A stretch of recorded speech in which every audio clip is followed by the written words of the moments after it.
Magandang gabi po sa lahat. Tayo nagbabalik ulit dito sa ating munting channel para mag-discuss ng another coins at ito po ay ating hilig mangulikta ng barya. Kaya ho tayo nandito para mag-selling na ulit ng kanilang mga halaga. Ayan, ang presyo po nila sa ating mga online selling. Magandang gabi po sa lahat. Ayan, andyan po sa harap ang ating pag-usapang barya. Ang pag-usapan po nating barya ngayon ay ayan, 1 peso po ni Dr. Jose Rizal. Nakapalog po yan sa bagong lipunan series, year 1980. Ayan. Makikita niyo po diyan, ayan po, si Dr. Serizal po and then 1 peso at saka isang imahe po ng lalaki. In the Republika ng Pilipinas, pagkatalikod po, makikita naman natin ang lumang selyo po ng BSP.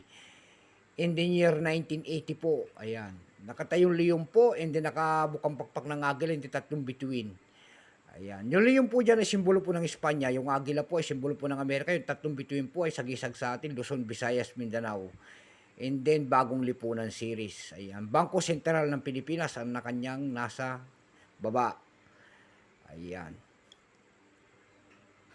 Tignan natin ang kanyang presyo kung magkano na ang kanyang halaga sa ating mga online selling. Pero bago yan, magpapasalamat lamang tayo sa lahat ng ating mga subscriber. Lahat po na sumusuporta dito sa ating munting channel. Ayan, maraming salamat sa inyo at magandang gabi po.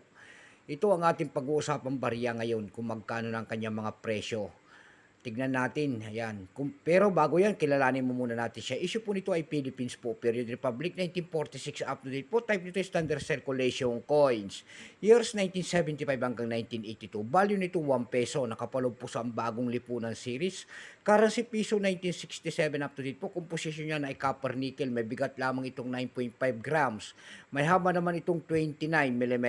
May kapal po naman itong 1.9 mm. Hugis po bilog. Orientation niya na ay medal alignment.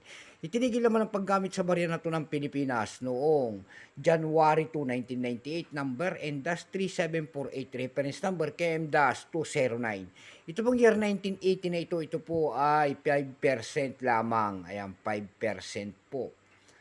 Pero kung ilang piraso po naman ginawa sa barya na may hawak natin, ito po ay 19,693,000 piraso po.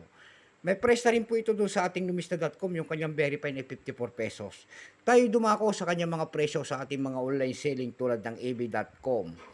Sa ab.com po, mayroon tayo nakita nagbebenta nito ng $29. Nasundan po yan ng $10. Dako tayo sa pangalawang website na Carousel PH.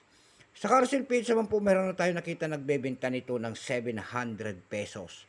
Nasundan po yan ng 100 pesos. Ayan po ang kanyang mga presyo na ating dinitalye at naibigay sa inyo. Hanggang dito na lamang po. God bless po.